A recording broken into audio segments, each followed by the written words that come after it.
So ayun na nga mga master, ito nga pala yung mga bagong dating nating piyesa.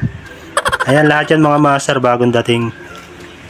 Ayan, kung nakikita nyo. Tapos meron tayong suspension mga master. Ito napakaganda na yan. Napakita ko sa inyo. Ayan, kulay pula oh. Pang Honda nga pala itong mga master.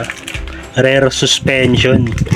Tapos ito solid din to. NSA na radiator cover. Ito siya, ayan oh. Yung spinner. Ayan, tapos may kasama na rin yung radiator cap. Nandito mga master.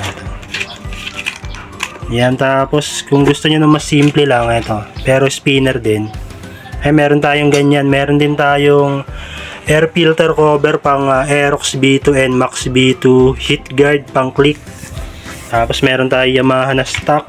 Ayan, lahat ng mga bagong dating natin. Sprocket, meron din tayo. Tapos nandito pa naman yung ibang available natin na pyesa mga master. Ayan, lahat yan available. Tapos etong mga to, yung mga nasa gilid pang mga kotse to. Ayan, meron tayong decals, visor, seat cover, gasket. Medyo konti na lang tong mga master. Ayan o, kung nakikita nyo yung nasa box, konti na lang. Tapos ito yung mga sticker natin, emblem dito.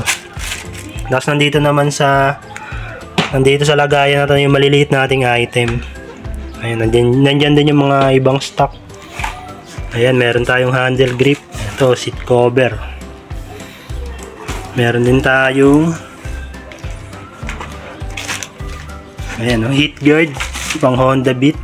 Ayan, sa mga naghahanap ng mga piyesa, yung murang halaga lang PM nyo lang ako, kaya yung page namin yung RG Speed. Nandun lagi kami nagpo-post doon ng mga piyesa, abangan nyo lang. Yun lang, thank you mga master.